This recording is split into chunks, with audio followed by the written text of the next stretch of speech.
Oh, meus amigos, bom dia. Eu quero falar um versículo curto do apóstolo Paulo, mas tem um grande significado para nós, uma mensagem enorme.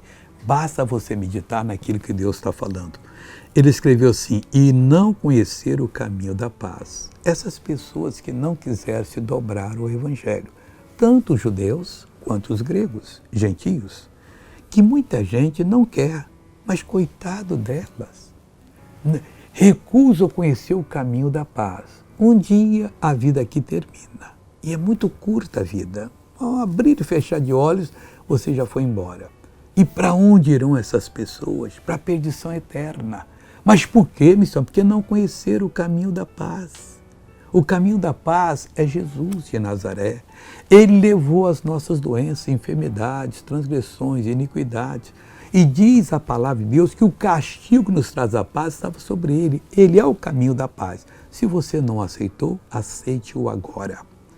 Veja essa pessoa que está contando um testemunho e eu volto em seguida para orar por você. Desde 83, tem 30 anos essa labirintite, pessoal. 31, está entrando agora. O que a senhora não podia fazer? Não posso nem subir na escada, nem estar de pé, olhando para cima para arrumar uma cortina.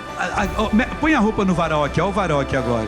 Eu já fiz, foi rodar, porque eu não aguento rodar e eu rodei para palmas para Jesus, pessoal. Vamos orar agora. Meu Deus, é muito sério saber que há muitas pessoas, e alguns estão orando comigo, que vivem dentro das igrejas. Outros não têm aversão, mas todos eles não conheceram o caminho da paz. Não provaram a salvação. Meu Deus, ajude esse povo. Eu uno a minha fé com a fé dessa pessoa. Eu repreendo todo o mal que está nela agora e digo: o mal vai embora. É uma ordem que lhe dou. Você solta essa vida para nunca mais tocar nela. Está repreendido todo o mal em nome de Jesus. Amigo, seja feliz com Jesus. Bom dia.